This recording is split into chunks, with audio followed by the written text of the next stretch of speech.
একের পর এক ইনজুরিতে বিপর্যস্ত নেইমার জুনিয়র। 2 বছরের বেশি সময় ধরে ব্রাজিল জাতীয় দলেও ব্রাত্য তিনি। বেশ কয়েকবার সেলেসাও স্কোয়াডে ডাক পেতে পেতেও হয়নি কোনো কিছুই। সবকিছুর পেছনে কারণ একটাই, ফিটনেস। একই কারণে এবার 2026 বিশ্বকাপটাও দূরে সরে যেতে বসেছে ব্রাজিলের পোস্টার বয়ের কাছ থেকে।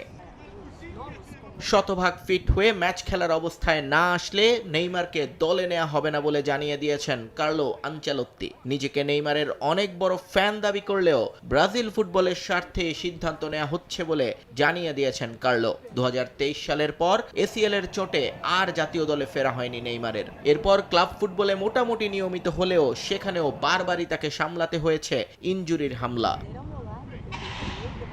সম্প্রতি চোট নিয়েই সান্তোসের হয়ে ম্যাচ খেলেছেন নেইমার, সেখানে একটা গোলও করেছেন তিনি। সান্তোসকে রেলিগেশন থেকে বাঁচাতে ঝুঁকি নেন তারকা ফুটবলার। এই ঘটনার পর থেকেই আবারও নেইমারকে জাতীয় দলে ফেরানো নিয়ে শুরু হয় আলোচনা। কিন্তু ব্রাজিলের টেলিভিশন রেকর্ডের স্পোর্টস শোতে অংশ নিয়ে নেইমারের প্রতি সহানুভূতি জানালেও দলে নেয়ার বিষয়ে নিজের আগের সিদ্ধান্তেই অটল থাকেন ডন কার্লো।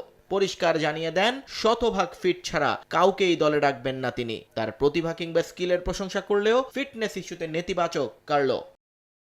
নিজের সিদ্ধান্তটা কতটা শক্তিশালী সেটা বোঝাতে একটা উদাহরণও দেন কার্লো আনচেলত্তি। সেখানে বলেন, শুধু নেইমার নন, এই মুহূর্তে দলের অপরিহার্য সদস্য ভিনিসিয়াস জুনিয়রও যদি ফিটনেস পরীক্ষায় পাশ না করতে পারে তাহলে ছিটকে যাবেন দল থেকে। 90% ফিট কাউকেও দলে নিতে চান না তিনি। তারকা দুটি কিংবা বড় নামের ভারে কাউকেই ব্রাজিল স্কোয়াডে ডাকা হবে না। মূলত হেক্সা মিশনে নিজের সিরিয়াসনেস বোঝাতেই এরকম কঠোর হতে হচ্ছে বলে জানিয়েছেন ডন কার্লো।